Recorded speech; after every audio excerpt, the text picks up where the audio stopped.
दोस्तों आगे क्वेश्चंस देख लेते हैं। 23rd वाला क्वेश्चन आपके सामने है। देखो ये एरर के क्वेश्चंस हैं हमारे।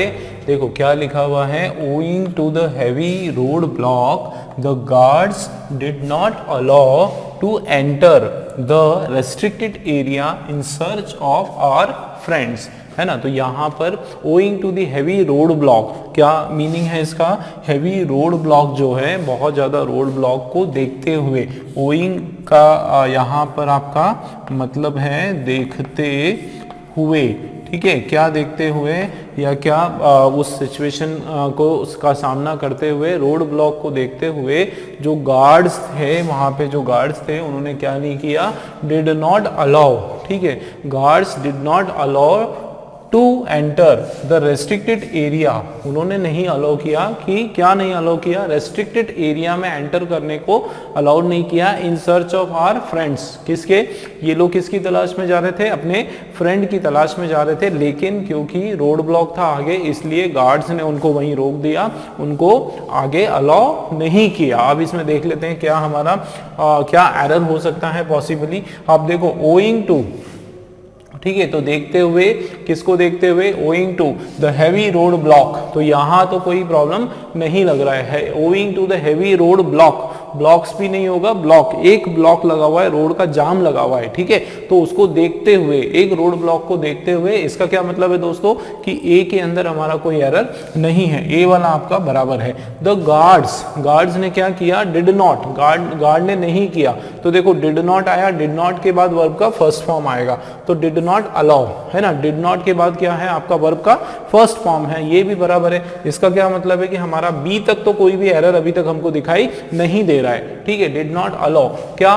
To enter, did not allow to enter the restricted area, to enter the restricted area in search of our friends. तो यहां पर आपको मैं एक चीज बताऊं दोस्तों, देखो ये जो अलाउ वर्ड है, यहां आपका गड़बड़ हो गया कि ये जो अलाउ है, ठीक है, ये जो अलाउ वर्ड है, इसके बाद आपका टू और टू के बाद वर्ब का फर्स्ट फॉर्म आ सकता है, ठीक है ना, आ सकता है, लेकिन कब आएगा? ठीक है, अलाउ के बाद जो है वर्ब का फर्स्ट फॉर्म आपका कब आएगा? जब यहाँ पे कोई ऑब्जेक्ट प्रेजेंट हो, ठीक है, कोई ऑब्जेक्ट प्रेजेंट हो। मतलब अगर यहाँ पर ऑब्जेक्ट होता, सपोज अलाउ यू होता, है ना, हम मान लेते कि यहाँ पर यू होता, तो हम क्या बोल सकते थे? फिर हमारा ये सही हो जाता कि the guards did not allow you to enter the restricted area in search of our friend, या फिर होता कि अलाउ अस, हमको अलाउ नहीं किया, ठीक है ना। क्या हुआ देखो, owing to the heavy rain road block the guard did not allow us, you आ सकता था या फिर आपका अस आ सकता था, ठीक है। डिड नॉट अलाउ अस क्या? To enter the restricted area in search of our friend, तो हमारा बिल्कुल सही हो जाता। दोस्तों अलाउ के साथ हम लोग ध्यान देना, अलाउ के साथ जो है हम लोग आईएनजी भी लगा सकते हैं, ठीक है। अलाउ के बाद जो है आपका वर्ब और वर्ब के साथ आईएनजी भी आ सकता है, लेकिन अलाउ के साथ वर्ब के साथ वर्ब आईएनजी कब आएगा, किस कंडीशन में आएगा? When object absent, when object absent, मतलब जब ऑब्जेक्ट आपका नहीं है उस कंडीशन में आप लोग क्या करोगे, इसके बाद जो वर्ब है उसको आईएनजी में कन्वर्ट कर दोगे। मैं यही लिख देता हूँ, है ना, इधर ही हम लोग लिख लेते हैं कि ये हमारा अलाउ, ठीक है। उसके बाद वर्ब के साथ आईएनजी आएगा, किस कंडीशन में आएगा? व्हेन ऑब्जेक्ट एब्सेंट, ठीक है, ऑब्जेक्ट एब्सेंट। तो दोस्तों हम लोग जो है यहाँ पर हमारा ऑब्जेक्ट प्रेजेंट नहीं है, यहाँ पे ऑब्जेक्ट हम लोग नहीं लगा सकते, ठीक है। ऑब्जेक्ट वो आपके स्ट्रक्चर में यहाँ पे कोई प्रॉब्लम नहीं है, बिना ऑब्जेक्ट के आपका जो सेंटेंस है वो बिल्कुल करेक्ट लग रहा है, ठीक है। लेकिन ऑब्जेक्ट यहाँ पे चेंज नहीं कर सकते हम लोग, जो है चेंज किस में करेंगे? वर्ब्स में हमको चेंज करना पड़ेगा, हमको इन्फिनिटिव्स में चेंज करना पड़ेगा, है ना। ये दोनों इन्फिनिटिव के वर्ड होते हैं दोस्तों, या तो टू के बाद वर्ब का फर्स्ट फॉर्म आ जाता है, या फिर आपका सीधा वर्ब के फर्स्ट फॉर्म के साथ आईएनजी आ जाता है, जिसको हम लोग जेरेंड भी कहते हैं। ये जो फॉर्म होता है ना आईएनजी वाला, उसको जो है जेरेंड भी कहा जाता है। तो मतलब गड़बड़ क्या है कि ये टू एंटर यहाँ पे उसके बदले हो जाएगा दोस्तों एंटरिंग, क्या हो जाएगा सही आपका? एंटरिंग, आईएनजी वाला एंटर आ जाएगा, एंटरिंग द रेस्ट्रिक्टेड एरिया। कारण क्या है, कारण मैंने बता दिया, क्योंकि ऑब्जेक्ट यहाँ पे जो है एब्सेंट है, यहाँ पे बिना ऑब्जेक्ट के साथ अलाउ है, अलाउ के बाद कोई भी ऑब्जेक्ट नहीं है, इसके लिए हमने क्या करा दोस्तों, यहाँ पे अलाउ का ये टू एंटर जो है उसके बदले हो गया एंटरिंग। और बिल्कुल इसी प्रकार से हमको वर्ब के अंदर हम चेंज करेंगे, ऐसा नहीं कि यहाँ पे एक अलग से हमने कोई ऑब्जेक्ट यहाँ पे लगाएंगे, ठीक है, क्योंकि वो फिर पार्ट ऑफ सेंटेंस नहीं रहेगा, है ना। आप चेंजेस इसके अंदर कर सकते हो, वर्ब में कर सकते हो। अब आप देखो पढ़ के, Owing to the heavy road block, heavy road block को देखते हुए क्या हुआ कि guard did not allow entering the restricted area in search of our friends, ठीक है, कि guard ने जो है नहीं अलाउ किया entering the एंटर करने को, किसको एंटर करने को, रेस्ट्रिक्टेड एरिया में in search of our friends, ठीक है दोस्तों। तो हमारा जो एरर है आपका ये सी में एरर है, कोई भी बी के अंदर एरर नहीं करना। मैंने क्या बताया, ऑब्जेक्ट हम ऐड नहीं कर सकते, इसके अंदर हम चेंजेस कर सकते हैं, मतलब एरर आपका सी के अंदर है, ठीक है, क्लियर है। चलिए क्वेश्चन नंबर 24 देख लेते हैं। One of the factors that resulted in a large number of bad loans in banks have been the misuse of regulations by bank themselves, ठीक है। तो क्या मीनिंग निकल के आ रहा है कि वन ऑफ द फैक्टर्स, एक जो कारण है ना, that resulted in large number of bad loans, एक जो कारण है जिसके कारण बहुत large number of bad loans, जो लोन्स जो लोग चुका नहीं पाते, ऐसा लोन है ना, जो ऐसा लोन जो बहुत ज़्यादा कलेक्ट हो जाता है, और जो बैड लोन्स बोलते हैं उसको, जो लोग चुका नहीं पाते, ठीक है। तो ऐसे लोन की बात हो रही है कि एक जो फैक्टर है, बैंक के अंदर इतना सारा बैड लोन्स हो जाता है, have been the misuse of regulations by bank themself, उसका मेन कारण है कि बैंक स्वयं, जो बैंक जो है वो स्वयं ही अपने जो रेगुलेशंस हैं उसको फॉलो नहीं करती, रेगुलेशंस से बाहर जाके ऐसे लोगों को लोन दे देती है जो एलिजिबल ही नहीं होते हैं, ठीक है। तो बैंक की भी कुछ गलतियां इसमें होती है, ठीक है। तो ये तो इसका मीनिंग हो गया। अब देख लेते हैं, तो ये देखो वन ऑफ आया, तो दोस्तों वन ऑफ कभी भी आता है, आप लोगों को पता है, वन ऑफ आया तो उसके बाद आपका जो नाउन है वो प्लूरल होगा, लेकिन जो वर्ब है वो हमेशा आपका सिंगुलर होगा, ये आपको याद रखना है, ठीक है ना, कि वन ऑफ जो है, ध्यान देना, वन ऑफ आपका आया, उसके बाद नाउन देखो आप, नाउन आपका जो है ये प्लूरल नाउन है, लेकिन वर्ब अगर आता है तो वो सिंगुलर वर्ब है। अब थोड़ा सा देख लेते हैं वन ऑफ द फैक्टर। अब ये दैट क्या हो गया, एक तरह से रिलेटिव प्रोनाउन हो गया, इसने एक नया सेंटेंस शुरू कर दिया। तो हम क्या कर सकते हैं दोस्तों, इस सेंटेंस को दो भाग में आप बांट दो, है ना। तो देखो वन ऑफ द फैक्टर, एक तो ये आपका अधूरा एक सेंटेंस शुरू हुआ, ठीक है, वन ऑफ द फैक्टर तक, उसके बाद ये दैट आ गया ना, तो दैट ने एक नया सेंटेंस शुरू कर दिया। तो अब देखते हैं ये कहाँ तक खत्म होता है। आप देखो, that resulted in a large number of bad loans in banks, यहां तक ये चल रहा है, ठीक है ना। दो सेंटेंस है हमारे, एक सेंटेंस तो यहां से हमने शुरू हुआ है ना, इसका आधा पार्ट आगे है, लेकिन ये जो दैट क्या हो गया, रिलेटिव प्रोनाउन हो गया भाई, दैट क्या हो गया, रिलेटिव प्रोनाउन हो गया, है ना। तो दैट रिजल्टेड, जो कि रिजल्ट हुआ किसमें, large number of bad loans में बैंक के अंदर, यहां तक ये आपका अनदर सेंटेंस है। अब वापस हम शुरू से आ जाते हैं और वहां से शुरू करेंगे। ये समझो, इसको हटा दो, इसको क्या करो, इतने इतने पार्ट को मान लो हटा दिया हमने। अब देखो, one of the factors have been the misuse of regulations by bank themselves. अब हमारा रूल लग जाएगा, देखो कैसे लग जाएगा, वन ऑफ द फैक्टर्स, है ना, क्या बोला मैंने, वन ऑफ, ये हो गया द फैक्टर, उसके बाद देखो हैव आ गया आपका नाउन, तो नाउन सॉरी वर्ब आ गया, तो वर्ब कैसा होगा दोस्तों, सिंगुलर वर्ब होगा, मतलब हैव आपका गलत, यहाँ पे क्या हो जाएगा, हैज आपका सही वर्ब हो जाएगा, ठीक है। देखो किस तरीके से, कितनी आसान तरीके से हमने एरर को पता करा, है ना। इसको बिल्कुल हटा दो, क्योंकि एक तो रिलेटिव प्रोनाउन है, उसके बाद में कुछ एक्स्ट्रा बातें बोली जा रही है ना। मेन सेंटेंस तो ये हो गया हमारा, वन ऑफ द फैक्टर्स, ठीक है। उसके बाद क्या है, one of the factors has been the misuse of regulations by bank themselves, खुद से, स्वयं से। तो ये बैंक्स देमसेल्व्स, यहाँ भी कोई प्रॉब्लम नहीं है, मतलब एरर हमारा किस में आ रहा है दोस्तों, एरर हमारा सी वाले ऑप्शन में हमारा एरर है, ठीक है। अब एक बार हम इस सेंटेंस को भी देख लेते हैं, इसमें कोई प्रॉब्लम तो नहीं है रिलेटिव प्रोनाउन वाले में।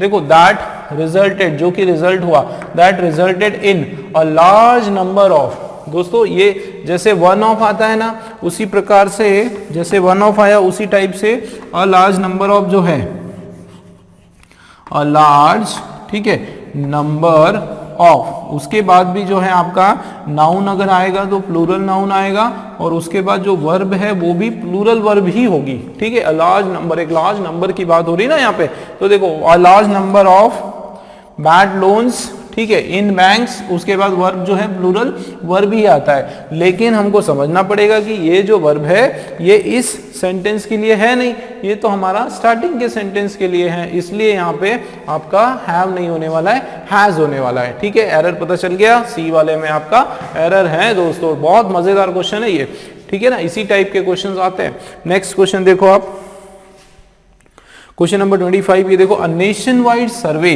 पूरा देशव्यापी एक सर्वे हुआ, by an agency has brought up several shocking findings regarding unemployment and corruption in India, ठीक है। तो एक नेशन वाइड सर्वे हुआ, ठीक है, बाय एन एजेंसी, एक किसी एजेंसी ने एक पूरा देशव्यापी सर्वे किया, और हैज ब्रॉट अप, ये आपका देखो दोस्तों फ्रेजल वर्ब है, ब्रॉट अप क्या है आपका, फ्रेजल वर्ब है,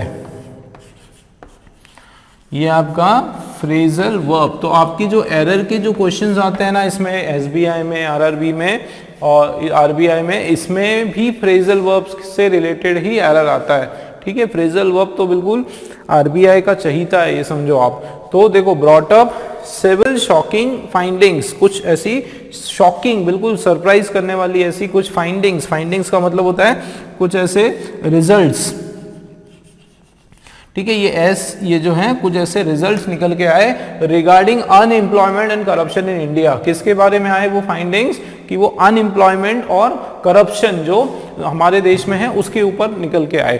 तो अब इसमें जो एरर है दोस्तों, आपका एरर भी आपका इसी में है, ब्रॉटअप में एरर है। यहाँ पे आप देखो ब्रॉटअप का मीनिंग क्या होता है, ब्रॉटअप का मतलब होता है टू टेक केयर, उसका ध्यान रखना। ब्रॉटअप का मतलब होता है टू रियर, ठीक है, पालन पोषण करना, टू रियर, ठीक है, या फिर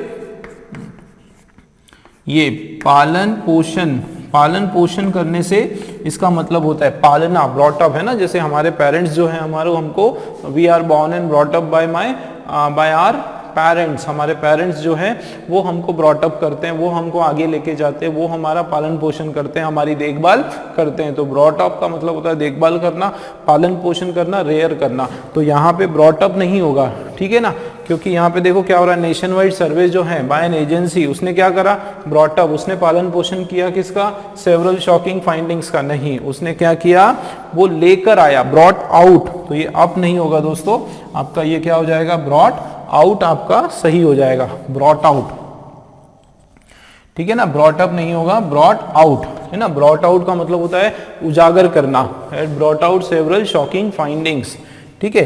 तो ब्रॉट आउट मतलब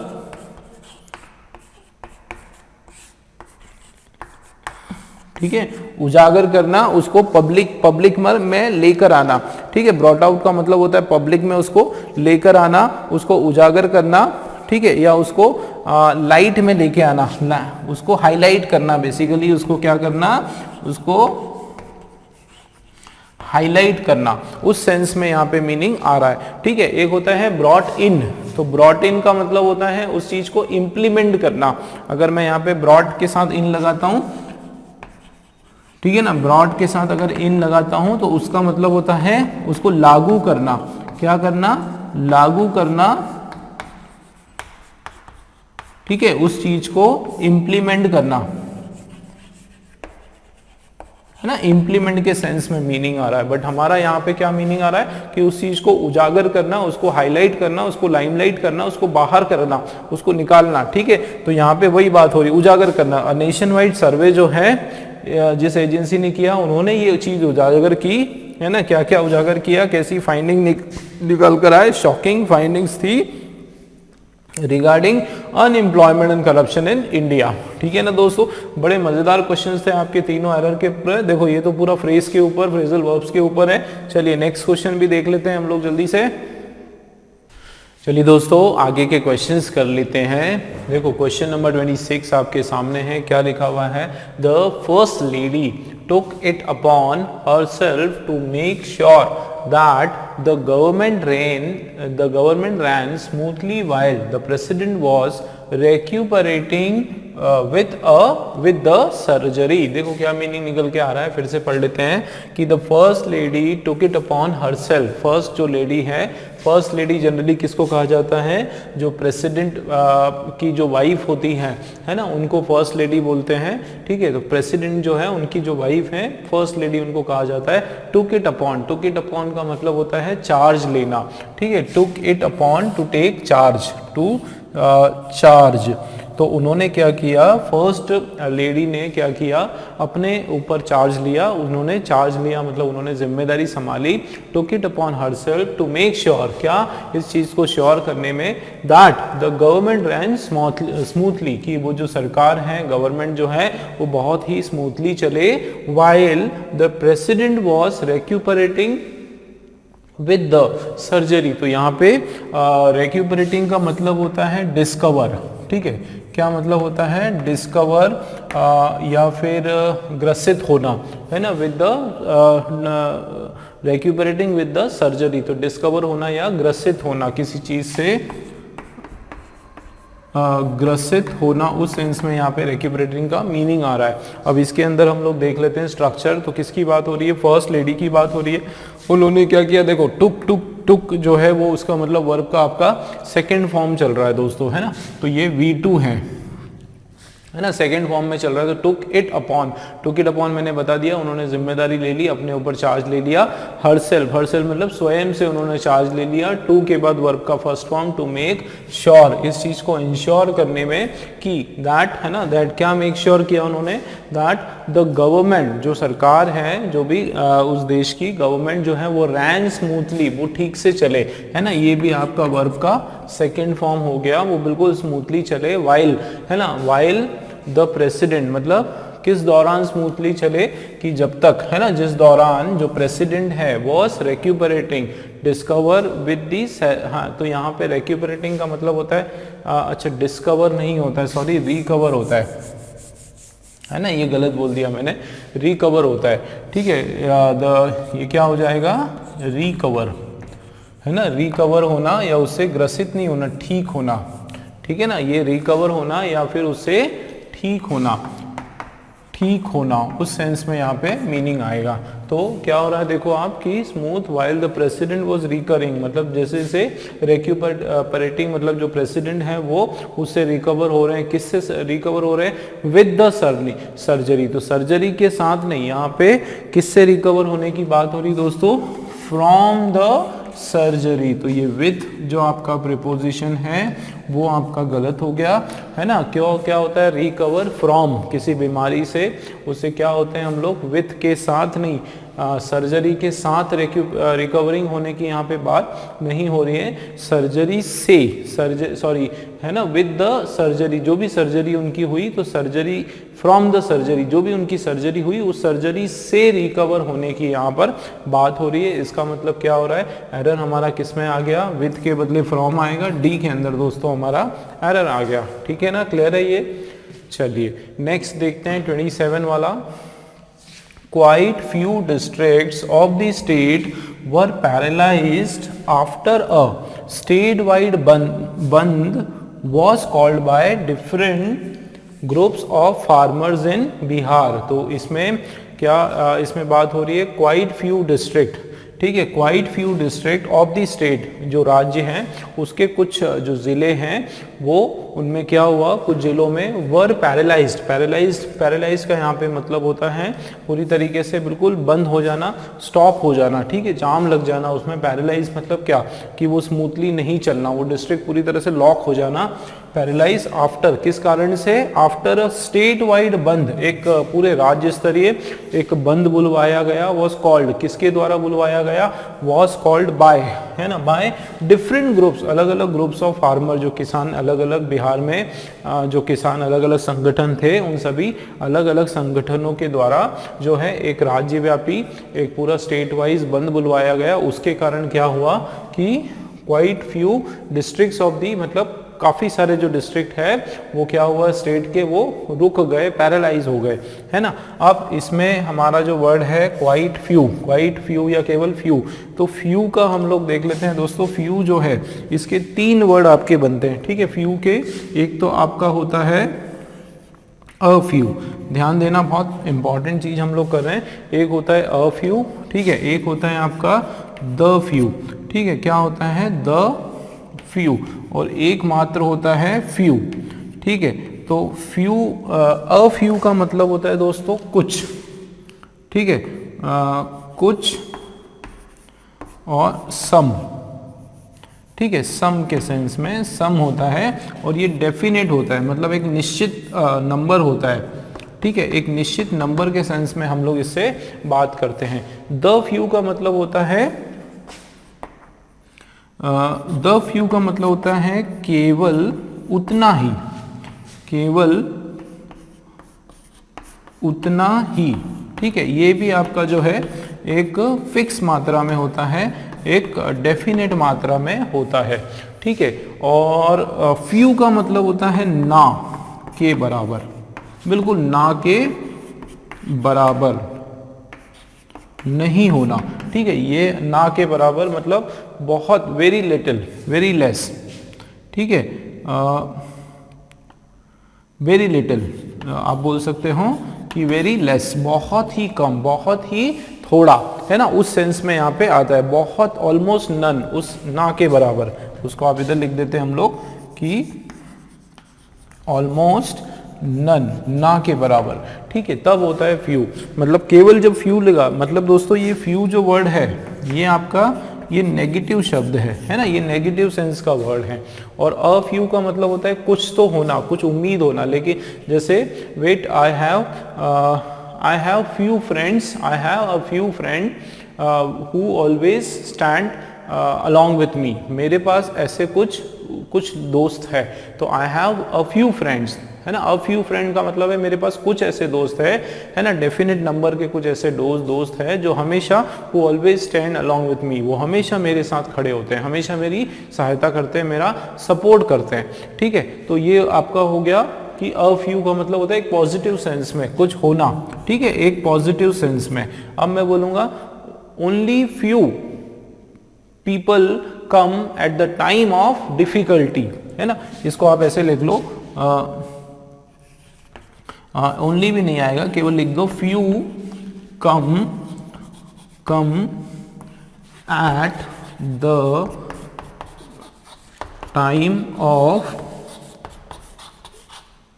डिफिकल्टी, ठीक है। क्या मतलब है इसका कि कुछ ही लोग आते हैं, कब? डिफिकल्टी के टाइम में, मतलब जब परेशानी आती है हमारे ऊपर, कोई मुसीबत आती है, तो फ्यू कम्स, है ना, फ्यू पीपल कम, मतलब बहुत ही कम लोग आते हैं, और ना के बराबर आते हैं, मतलब कोई नहीं आता है। हमारा कहने का मतलब यही है कि जब हमारे ऊपर विपत्ति आती है, हमारे ऊपर किसी प्रकार का संकट आता है, तो बहुत कम या ना के बराबर लोग जो है हमारी मदद करने के लिए आते हैं। तो दोस्तों याद रखना, जब भी आपका फ्यू जो है अकेला है, बिना किसी ए के हैं, तो ये आपका नेगेटिव में है, नकारात्मक है, इसका मतलब ना के बराबर, बिल्कुल ऑलमोस्ट नहीं, नन के वजह सा, ठीक है। अगर आपका फ्यू के पहले अ लगा हुआ है तो समझ जाओ कि एक उम्मीद है, हाँ कुछ तो है, पॉजिटिव सेंस में है, एक डेफिनेट नंबर में आ जाता है, ठीक है। और यदि द लगा हुआ है, इसका मतलब बस उतना ही, ठीक है। द फ्यू का मतलब होता है बस उतना ही, उससे ज्यादा नहीं। मतलब अगर मैं इसको एक सेंटेंस इस तरीके से लेते हैं कि द फ्यू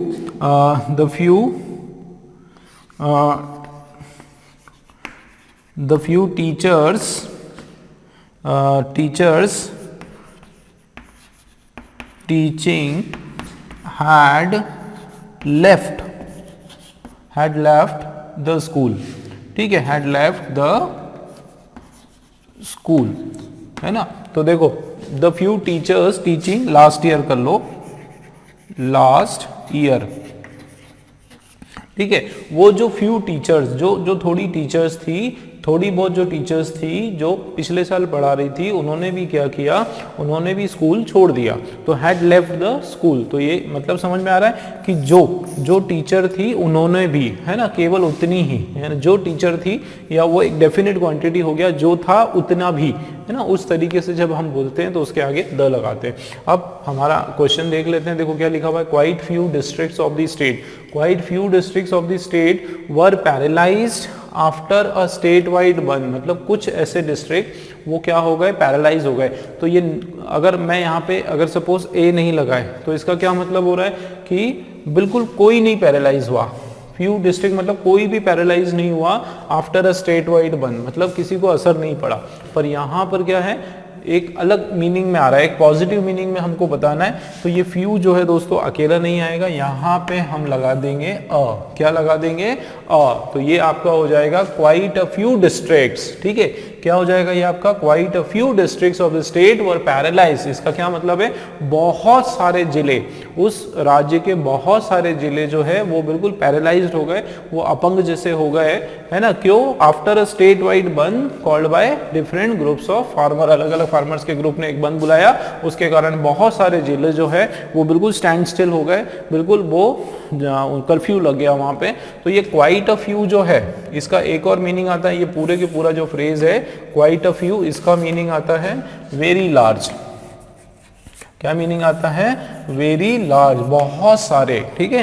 तो ये आपका इस तरीके से इसके सेंस में आ गया, ठीक है दोस्तों। तो एरर जो है हमारा ए के अंदर आपका एरर है, ठीक है। बाकी इसमें देख लेते हैं, quite a few district of a state, were के बाद वर्ब का second form paralyse passive form में, after a state wide one, है ना, वॉज कॉल्ड बाय, ये किसके द्वारा कॉल किया गया, तो कॉल्ड बाय, ठीक है। ये पैसिव फॉर्म में आपका सेंटेंस है, तो called by different groups of farmers, of के बाद एस आ गया, इन बिहार, है ना। बाकी कोई भी एरर नहीं है, मतलब दोस्तों एरर हमारा जो है वो आपका ए वाले पॉइंट में है, ठीक है, क्लियर है। चलिए नेक्स्ट क्वेश्चन है 28 वाला देख लेते हैं। Looking at the horizon a few years back I often wondered about our closeness to the almighty and yet the distance amongst us, ठीक है। इसका क्या मीनिंग निकल के आ रहा है, लुकिंग एट द होराइजन मतलब ऊपर जो आसमान है ना, जो होराइजन है उसको देखते हुए, है ना, आसमान में या ऊपर देखते हुए, लुकिंग देखते हुए, है ना। होराइजन, लुकिंग का मतलब क्या होता है, देखते हुए, है ना। तो ऊपर आसमान में देखते हुए, होराइजन में देखते हुए, अ फ्यू ईयर्स, देखो अ फ्यू आया ना दोस्तों, मतलब अ फ्यू ईयर्स बैक। तो यहाँ पे अ फ्यू का, जैसे कि मैंने अभी बताया था, अ फ्यू का मतलब है कुछ सालों पहले, है ना, कुछ सालों पहले, एक पॉजिटिव सेंस में, है ना। अगर फ्यू ईयर्स मतलब बहुत ही कम ईयर, बहुत ही कम साल, वैसी बात होती। तो यहाँ अ फ्यू मतलब एक कुछ सालों पहले, पॉजिटिव सेंस में, है ना। ओरिजिनल अ फ्यू का मतलब ही होता है कुछ, ठीक है। तो कुछ सालों पहले आई ऑफन, मैं कई बार क्या करता था, वंडर्ड मतलब ऐसा सोचता रहता था, ख्यालों में खोता रहता था, अबाउट, वंडर्ड के बाद अबाउट एकदम बराबर है, कोई प्रॉब्लम नहीं। मैं किसके बारे में वंडर करता था, देखो आई वंडर्ड मतलब वो जो स्पीकर है वो बता रहा है, आई वंडर्ड अबाउट, है ना। आई वंडर्ड किसके बारे में वंडर करता था, अबाउट आवर मतलब हमारा, आवर क्लोजनेस, हमारी नजदीकी, है ना, टू दी ऑलमाइटी मतलब ईश्वर, जो हमारा परमात्मा है, भगवान है, उनसे हमारी क्लोजनेस, एंड येट बावजूद उसके, और फिर भी क्या, द डिस्टेंस अमंग्स अस, मतलब मैं ये वंडर करता था, मैं ये सोचता था कि देखो ये होराइजन तो हमारे कितने करीब हैं, मतलब देखो ईश्वर हमारे कितने करीब में है, उसके बावजूद, है ना, उसके बावजूद जो है डिस्टेंस अमंग अस, हमारे बीच में दूरी है। मतलब मैं यही सोचता था कि ईश्वर, वैसे तो हमारे होराइजन को अगर देखें तो ईश्वर तो हमारे बहुत नज़दीक हैं, और उसके बाद भी फिर इतनी दूरी क्यों है, उतने बाद भी जो है हम ईश्वर से दूर क्यों हैं। तो ये यहाँ पे एक वर्ड है अमंग्स अस, ठीक है। तो अमंग का मतलब भी होता है दोस्तों बीच में, ठीक है। आप इसको अमंगस्ट भी बोल सकते हो, आज आप इसको अमंग भी बोलते हो, दोनों का मीनिंग जो है सेम होता है, बस इतना सा फर्क होता है कि अमंग्स्ट जो है जनरली अमंग्स्ट के बाद जो है वोवेल साउंडिंग वाले वर्ड आते हैं, जैसे ये यू लगा हुआ है, ठीक है ना, तो अमंग्स्ट के बाद वोवेल साउंड के वर्ड होते हैं, और अमंग जो होता है वो नॉर्मली उसके बाद कंसोनेंट के साउंड वाले वर्ड आते हैं। लेकिन अमंग और अमंग्स्ट का मतलब एक ही होता है, और इसका मीनिंग होता है दो से अधिक, ठीक है ना, दो से अधिक लोगों, है ना, लोगों या वस्तुओं के बीच में,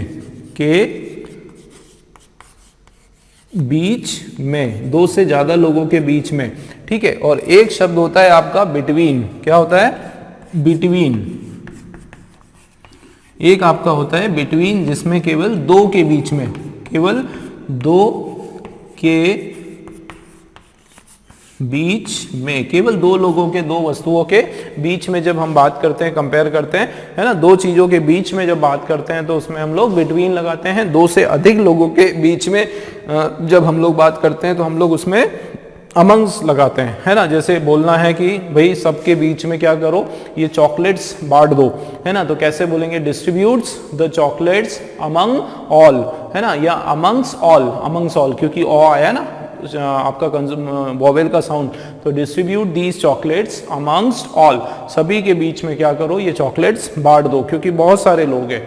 और अगर दो लोगों के बीच में बोलना है ना, कि जैसे divide the money between you and your brother, कि भाई ये जो पैसा है ये तुम और तुम्हारे भाई के बीच में बांट लो, तो क्या हो गया, यू एंड योर ब्रदर, तो यहाँ पे कितने लोग हैं, दो लोग हैं, तो दो लोगों के लिए क्या करेंगे, बीच में बिटवीन लगाएंगे, है ना। तो यहाँ पर अगर हम लोग ध्यान से पढ़ें तो आप देखो क्या हो रहा है, क्या किस दो लोगों की बात हो रही है दोस्तों, किस किस की बात हो रही है, एक साइड तो अपन ने किसको रख दिया, ईश्वर को रख दिया, भगवान को रख दिया, और दूसरे साइड जो है दूसरे सभी इंसानों को रख दिया। तो पूरे सभी जितने भी इंसान, हम सब जो है इंसान, हमको एक यूनिट बना दिया, और ईश्वर जो है उसको एक दूसरा यूनिट बना दिया। अब आप देखो तो लुकिंग एट द होराइजन, जब हम ऊपर देखते हैं, कुछ साल पहले मैं कई बार ऐसा सोचा करता था, हमारा क्लोजनेस, मतलब एक इंसानों का क्लोजनेस, जितने भी इंसान है हमारी क्लोजनेस किससे, ऑलमाइटी से। तो एक यूनिट तो आपका क्या है, हम खुद है, ईश्वर है, नहीं हम खुद हैं, और दूसरा जो यूनिट है वो आपका ईश्वर है। दोनों के बीच में क्या हो रहा है, and yet the distance among, दोनों के बीच में क्या है, डिस्टेंस की बात हो रही है। तो दोस्तों एक तरफ आपका सभी इंसान हैं और दूसरी तरफ ईश्वर है, और उनके दोनों के बीच की बात हो रही है, मतलब अमंग्स नहीं आएगा यहाँ पे, अमंग्स जो है ये आपका रॉन्ग हो गया। इसके बदले जो है यहाँ पे क्या आना चाहिए दोस्तों, बिटवीन आना चाहिए। क्या आना चाहिए, बिटवीन जो है वो आपका सही वर्ड हो जाएगा, मतलब एरर जो है हमारा डी के अंदर हमारा एरर आ गया। ठीक है दोस्तों, समझ में आया।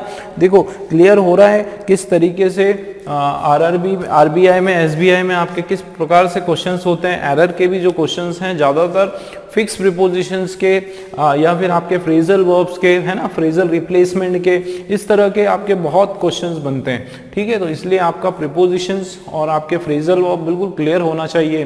ठीक है, चलिए नेक्स्ट क्वेश्चन देख लेते हैं।